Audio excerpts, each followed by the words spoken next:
All right, welcome back to Reviews by Hunter. That's me. I'm Hunter. Today we got Sakomoto Days, episode 21, titled Hard Mode. All right, let's get right into it, my friends. So the episode kicks off with Shin being confused why he can't read Shania's mind, but Kanji notices that Shania seems to be asleep. It's like he was able to hear his heartbeat, like how slowly his heart was, and he was able to determine, wait a minute, he seems to be like at a sleeping heart rate. He must be asleep, but he's too embarrassed to say anything. Remember last episode, the narrator saying that of all the hitmen, Kanji is the shyest. Now, turns out, remember how I was wondering like how in the world this remote control ability is working with between Gaku and Shania? Well, turns out that Shania is a kid found by Kashima who just needed part-time work. And apparently he was one of the only candidates who could keep up physically with Gaku's intense movements. Because Gaku's style is very, like, just incredibly physically, like, just physical brutality. He moves in ways that most people aren't going to be able to move in. So Gaku starts whooping Shin and Mafuyu and Tarumaru all at the same time, by controlling Shania. Now, Kanji finally does something, but it's just to help the others retreat before they get killed. Mafuyu, inspired by Shin's words about not running away, refuses to stay down. This in turn makes Kaji feel ashamed of himself. By the way, I think I've been pronouncing his name as Kanji. I believe it's actually Kaji. So I'm gonna be better about that.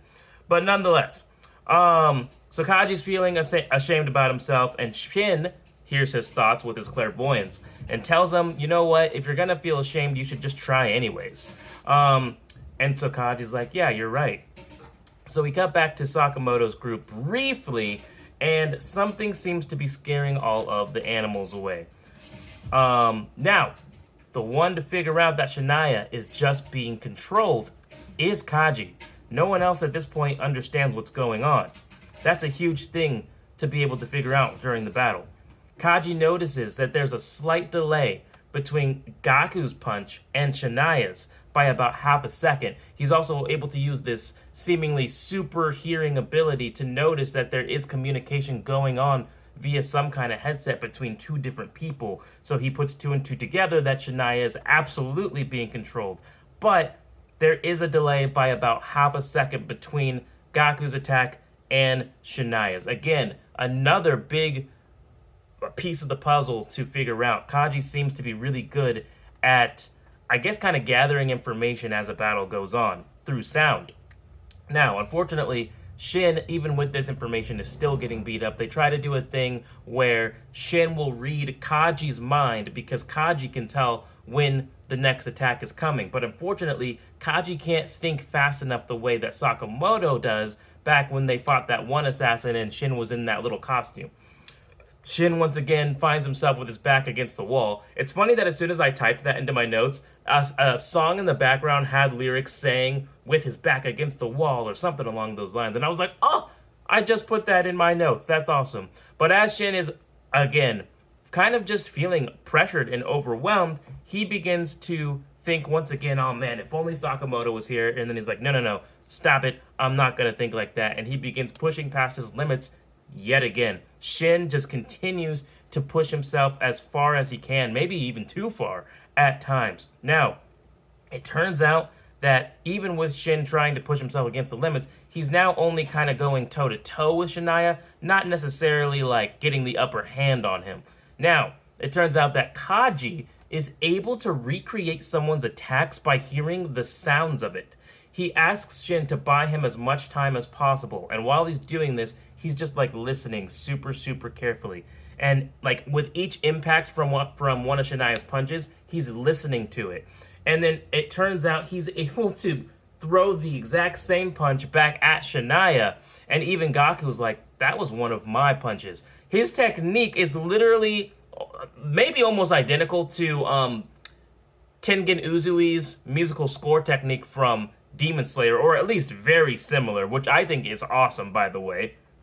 So that's how Kaji fights. He can literally listen to your attacks, and now he can recreate them. Okay, cool. I love it. Kaji is also able to tell that Gaku's space is actually limited from where he is. So, like the a space in this room, for example, let's just pretend that's how much Gaku has to work with. But the actual battlefield that Shania is on is like has 2 or 3 times more space than this space. So, because Kaji notices that, that's another advantage. Gaku can only move within the space that he is in, but Shania's space is more than that, which gives the advantage to Shin and Kaji, hypothetically. Now, he punches a hole through Kaji's side after he gets serious. Gaku's loving this whole thing, by the way. He thinks it's exciting. He's getting more and more into it. He seems to enjoy fighting strong opponents, specifically through that of like a video game to him and in his world.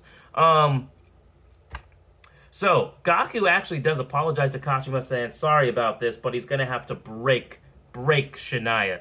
And I think what he meant by that is that he's going to push Shania's body past what it can actually handle by using physical force that's too much for Shania. We know that Gaku is he's like unbridled, like physical force, man, the way he fights. He does this thing where he claps his hands together, and this creates a shock wave that incapacitates Kaji. This was after he got that large chunk of his side taken out by a punch from a serious Gaku through Shania. Now, Shin tries to jump in, but remember, he's pushed himself too far. His body begins to fail him and shut down. Now, this is where it gets serious. Shin starts to think to himself, I can't beat him. We're going to die. And at that moment, I think we all knew who was going to be there to save the day. Yes, it's none other than Taro Sakamoto delivering a kick to the face and sending Shania flying. So, Gaku is excited to fight him. He knows he's known as the legendary assassin. Gaku seems to be afraid of no one other than the freaking most badass swordsman that I've ever seen in anime. But even with Taro Sakamoto, he's excited. But also, I don't think he's necessarily that afraid because he's using Shania as a vessel to fight rather than his own physical body. And remember, Gaku's probably likely around A tier, maybe even S tier. I would say certainly A tier though. And as they were kind of, doing the power scaling earlier in the season, they were saying that Sakamoto right now isn't S tier. He's not the Sakamoto of old yet. He's working back up to it. So this was going to make for an interesting fight.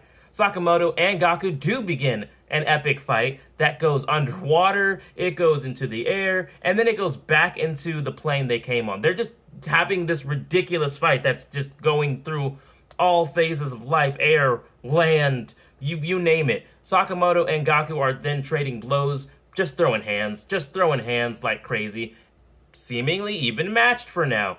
Sakamoto launches Shania up into the air, and then using the wheels of the plane, because of course he does, he's Sakamoto, he uses it as a kind of like battering ram, slamming it into Shania and ending the fight. Victory to Team Sakamoto.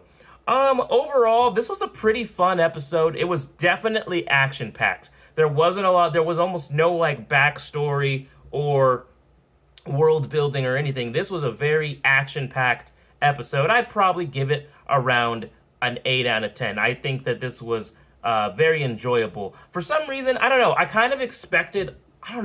expected something even crazier to happen in this episode, but we didn't quite get that. Like, I was expecting Kaji to do something spectacular. He was an incredible, useful ally to have in the fight against Shania, figuring out all these details about him being controlled, about his limited space, and about the lag in between each punches. So that in itself is spectacular, I guess. I guess not every character has to be like a Gaku or Sakamoto level character. That's just me being a bloodthirsty fan, okay? Kaji's awesome, alright? But yeah, this was a fun episode, and guys, we have one episode left until the season finale. This will be the season finale next episode. So this is the end to part 2 of season 1. I am super excited for the season finale.